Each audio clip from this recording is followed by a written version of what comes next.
Jane Austen. You know her. Well, not personally, or maybe you do know her personally, in which case that's really cool. Jane Austen, one of the greatest authors of my generation, and maybe your generation, I don't know, you're probably not as old as I am. Jane Austen. A few weeks ago, I finished reading all 6 of Jane Austen's romance novels. I'm specifying here because Jane wrote other things, including things she didn't get to finish, and then 2 of her books were published postpartum. Anyway, or maybe the word is posthumously. I think postpartum is pregnancy, not that. Post-humorous. Like your funny bone. And we're talking about like Sense and Sensibility, Mansfield Park, other ones. My ranking system is pretty simple. I just numbered each of the books in the order of which I like them and don't like them. 6 is the one I like the least. And that doesn't mean I can't appreciate it, except for this one. That's very true. I can't appreciate this one. Everyone has their flaws. No one's perfect. In the words of one of my favorite films of all time, Some Like It Hot, nobody's perfect. Or maybe it's no one's perfect. And then Hannah Montana says nobody's perfect. Okay, in the words of one of my favorite heroes, nobody's perfect. Published in 1814, Mansfield Park is number 6 on my list. I do not like this book. It made me angry. Now, on a scale of like Jane Eyre anger, I wouldn't say it was exactly there. I love Jane Eyre. I love the character Jane Eyre, and I just want what's best for her, and that's part of the problem. The novel ends in a way that is so anger-inducing for me, and so unsatisfying for me. But at the same time, Jane's like happy, or so she says. Listen, who am I to invalidate her happiness? I just hate Edward Rochester with a burning passion. Mansfield Park, also a character with an E, Edwin. I don't like this man. She ends up with her cousin. I feel like I need to put a spoiler on this video, don't I? Well, it's too late now. She ends up with her cousin. That makes me mad. Oh, we're talking about Fanny. We're talking about Fanny Price. Not to be confused with Fanny Brace, if you know Funny Girl, or just comedy history. Mansfield Park follows Fanny Price, and Fanny is sent to live with her aunt and uncle, and everyone treats her horribly. Something that I can say that I do appreciate about Mansfield Park is it's basically a Cinderella story. A Jane Austen spin on a famous fairy tale? Wow. Except Prince Charming sucks, and he's not charming, and maybe that's actually still true to the fairy tale, so never mind. The thing that I love about Jane Austen is she has written time and time again about men who screw up, but they always make it right in the end. And in this case, no, I can't say that. I can't say that Edmund Bertram, that's right, Edmund Bertram, her cousin, changes really at all. The thing about Edmund that Fanny is drawn to is the fact that he's nice to her. He's one of the only people who's nice to her. Like, in her immediate family, in her general family, of her friends, of which she doesn't really have many because everyone's mean to her. But here's the thing I also will say.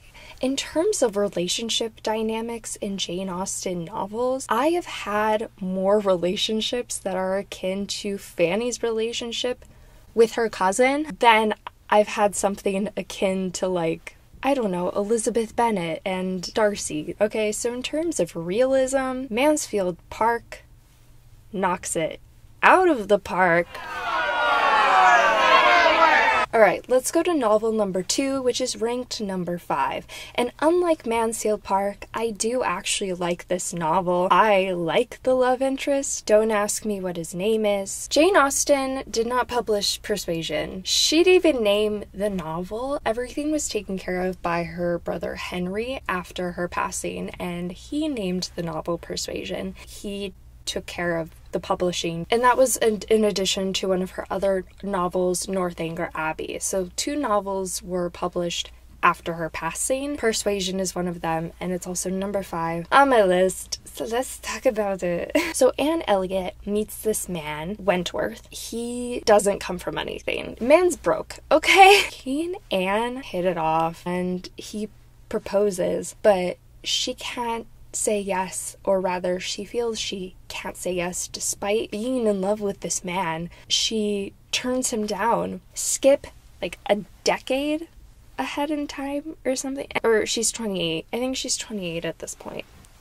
I read this book, I swear. Guys, here's the scoop. Anne Elliot is 27, not 28. She's also the oldest of Jane Austen's protagonists. She's kind of just floating in life, because at that point, to be 27 and unmarried, you're a spinster. Sorry, you know that scene in Pride and Prejudice? I'm 27 years old. I've no money and no prospects. I'm already a burden to my parents. That is Anne Elliot here. She turns down this man, I know, but he has no money, so what can you do with that? About 8 years later, she's 27, like I said, a spinster, and this man shows back up, and he is a captain. He is Captain Wentworth. He's come into a lot of more money than he had before. He is successful. He is a man of title. He is captain.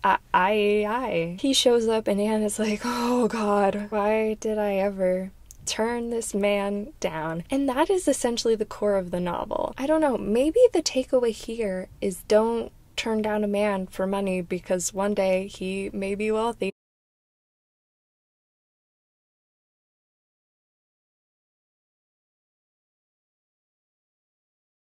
Persuasion is good compared to Mansfield Park, but it's because Jane Austen had such good and iconic novels, I couldn't put it any higher than 5, but I definitely put it in a different park than Mansfield Park. Next book.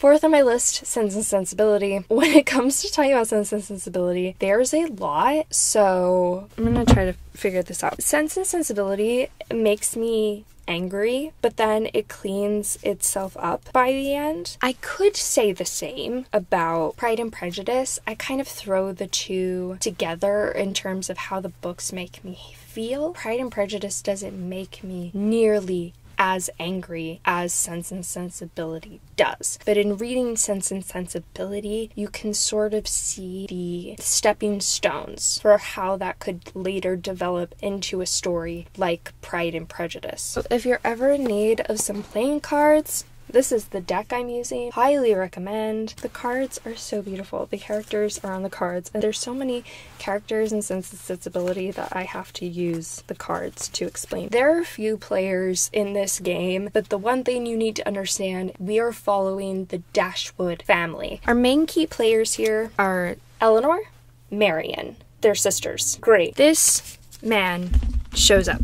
Colonel Brandon. He's really chill. He's just hanging out. He takes a liking to Marian, but Marian takes an interest in this man, John Willoughby. Even in the Jane Austen universe, men with J names are the absolute worst. He's basically a Wickham, a George Wickham. Of course, Wickham didn't exist yet, so I should say that George Wickham is more akin to John Willoughby. She's really into Willoughby. He leads her on. He makes her think that he is just as invested in her as she is in him. Next time she sees him, he's with another woman. When I tell you, if I ever catch this man out on the street, not only was she under the impression that they were as good as engaged, everyone else in her family, in her social circle, thought that was happening, to the point that they thought Marian was keeping things from them. They were so sure that there was a secret engagement. They had a plan to secretly elope, and everyone's approaching Eleanor like, did she confide in you? And she's like, no, Marian wouldn't do that. When people in her social circle are like, oh yeah, he's married, they must have, eloped or whatever. No, another woman. And if you're wondering the reason, money. She's wealthy. He never gave two figs about Marian. But in true Jane Austen fashion, Marian falls into a pit of despair. However, Colonel Brandon reappears as the gentleman he always is. He's like checking on her. She's like, you know what, Colonel Brandon, you're so cool. Anyway, they do end up together. They marry. Willoughby sucks. Which brings us to Eleanor Dashwood, the sister. What's happening in her life? I'm so glad you asked. Well, Eleanor sees her sister pining after Willoughby, and she's like, dude, I could never catch myself fawning for a man this hard. And then Edward Ferrars shows up, and she's like, never mind, I take back everything. She is really into him, but she is unclear about how he feels about her, kind of. Edward keeps making trips to stop by, sort of see her, to suggest that he is interested in her. It's weird because he's like, I have to go. So he just like dips. And this whole time he's been telling her like, oh, you know, I go to visit this family. Oh, I go to do this thing. Well, she ends up meeting this woman, Lucy Steele. And Lucy's like, all right, we've been friends for like all of 5 seconds, but I feel like you're a very trustworthy person. So I'm going to tell you my deepest, darkest secret, okay? I'm married to a man, but we can't tell anyone. It's Edward Ferrars.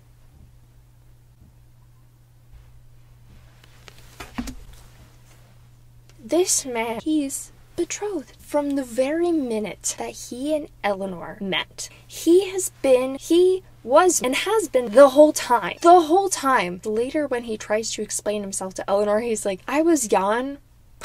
And not only is he like, I was young, he's like, well, she's the first woman I ever met. Here's the thing about Jane Austen men. They won't always make the right decisions, but they will always admit that they're being a dumbass. And they will outright tell you their faults and what they did wrong. Eleanor and Edward end up together. It makes me really angry, but as I said, it semi-figures itself out. I wouldn't say it's as satisfying as others, which is why Sense and Sensibility is number 4 on my list. One of the more redeeming qualities of the novel is just how funny it is. Mr. Dashwood had a son. When the father died, it becomes the son's responsibility to look after his unmarried sisters as well as the mother. In this case, they didn't have a right to any property. He would take over the home. So at the beginning of the novel, the sisters and their mother are living comfortably. Mr. Dashwood passes away, so his son is like, well, you know, I want to make sure they're living comfortably, and so I'm gonna give them money every month. And his wife is like, listen, I don't think they need that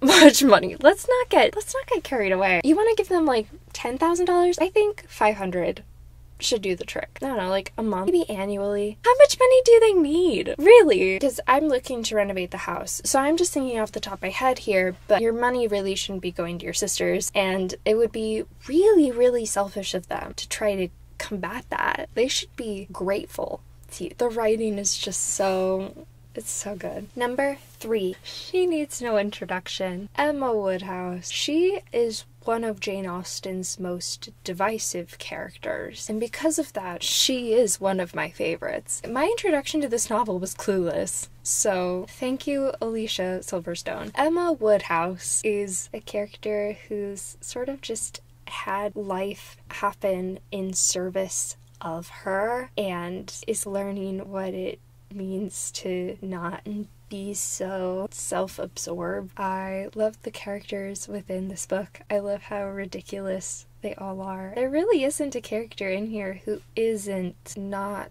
flawed. Yeah, who isn't not flawed. When it comes to Emma, I think of it more as the girly popification of Jane Austen's work. Emma stands out on its own because there's a lot of different relationships to track.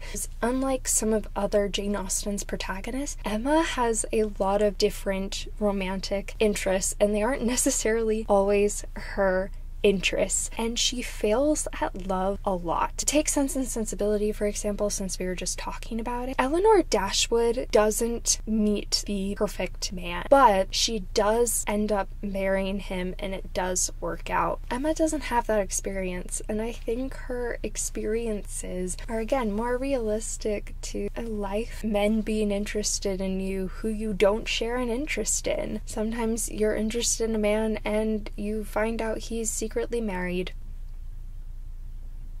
So there's that. And sometimes you become best friends with a girl and she confides in you that she's starting to take an interest in the man that you've been in love with for a while. I guess that's why Emma holds such a close place in my heart. Not only does it not necessarily center the romance of it all, nor is it necessarily a romantic book in its lens and its approach. It's more so focused on the women in Emma's life and the friendship she has. Her governess is getting married. That is how the story starts. We see her right off the bat losing this mother figure, but they continue to be friends throughout the rest of the novel. They have a really great relationship. She learns to accept things as they are happening, and we are very much growing with her throughout the novel. And I really love that because Jane Austen's other characters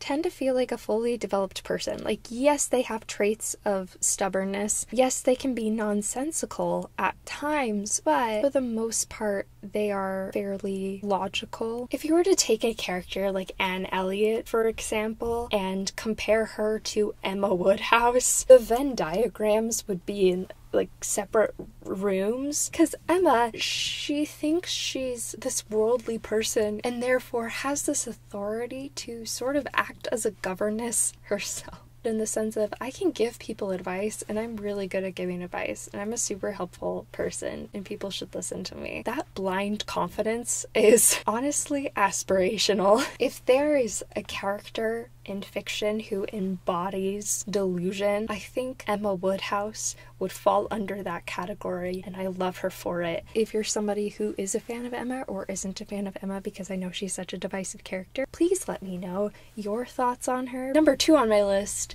is Northanger Abbey. So like Persuasion, Northanger Abbey was also published posthumously, but it went through a much different process because Jane actually tried to publish Northanger Abbey while she was still alive. She wrote the manuscript from about 1798 to 1799, and then she sold it to a publisher to be published, but he never did. So in 1809, under a pseudonym, of course, Jane wrote to the publisher and said, hey, can you publish this novel? And he said no. And he not only said no, but he said, and you can't publish it either because I legally hold the copyright. The book just remained in limbo. And then in 1816, Henry was able to buy the rights to Northanger Abbey back, and that's when he went through the publishing process of getting Northanger Abbey and Persuasion both published. Catherine Morland is just very ordinary. She's just your average woman. She's 17 years old, so need to keep that in mind when being like, a woman. In fact, she is Jane Austen's youngest protagonist, and therefore her most inexperienced, and oh boy, do we see that in this novel. Something that you need to understand about me is that I love the Gothic genre so much. And so the idea of a Jane Austen Gothic satire was right up my alley, and it did not disappoint, which is why this book is second on my list. So Catherine Morland is the embodiment of I'm just a girl. She's very naive and she very much loves Gothic literature, and that is the setup for this entire story as it unfolds, because she sees the world through this Gothic lens, so she is susceptible to ghost lore and scary stories. She allows her superstitions to get the better of her, which leads to some really funny mishaps of sorts. So as a satire, I really enjoy Northanger Abbey. I really like Catherine's character. Outside of that, none of the other characters really stood out in any way that was super dynamic in the way that me saying Mr. Knightley would probably spark up an image if you've read Emma, or if I say Darcy, people usually know who I'm talking about. I don't have to say like Fitzwilliam Darcy, for example. That's just how iconic these characters are. In terms of love interests, I think Henry's fine. There are a few times I was annoyed with his character, but that's just because after a while I very much got the sense of, oh, Catherine, you're just this silly, inexperienced girl. That's the vibe that I got. A bit annoyed with not just Henry, but pretty much all of the characters in this book. In terms of love interest, Henry's fine. I don't think he's super offensive, especially compared to Mansfield Park. Their relationship dynamic, it certainly isn't as iconic as some of Jane Austen's more famous character relationships, which brings me to my number one favorite Jane Austen novel, which I'm sure you sleuths have already deduced, is Pride and Prejudice. Published in 1813, Pride and Prejudice was Jane Austen's second novel right after Sense and Sensibility. And as I said before, when it comes to Sense and Sensibility, you can sort of see the footprints for what would become Pride and Prejudice within Sense and Sensibility itself, because I think the stories do share a lot of commonalities, but unlike Sense and Sensibility, I like Mr. Darcy way more as a character, and I really like Charles Bingley. As much as I like Colonel Brandon, I think I like Charles Bingley even more. I think I've determined that Elizabeth Bennet is one of my favorite Jane Austen protagonists simply because of how stubborn she is. Oh, well, she is this prejudice against Mr. Darcy and other wealthy people because she resents men and their place in society in general. But on the other hand, Elizabeth does have a sense of pride in herself. I would definitely say one of my favorite aspects of Elizabeth's personality is not only her independence, but also she's incredibly clever and witty, which makes her just a really fun character to read. Otherwise, in terms of the rest of the novel, everyone feels very fleshed out. I really like Elizabeth's dynamic with Mr. Darcy and that sort of bickering the lovers dynamic they have. I really like Charles Bingley. His sisters get on my nerves so badly, which is the whole point of their characters, and I love the writing there. George Wickham is one of my favorite literary vampires that isn't an actual vampire. He just leeches off of the people in his life, and Jane Austen knows how to write a good villain. Ardently. I love, oh my god. How ardently. Period. Yeah, so those are my rankings of the Jane Austen novels. Please let me know your thoughts. Do you agree? Disagree? What's your ranking? Do we have the same ranking? That'd be pretty cool. What do you think of Jane's other work? What other work do you think would you wanted to see from her? What do you think of her characters? Who's your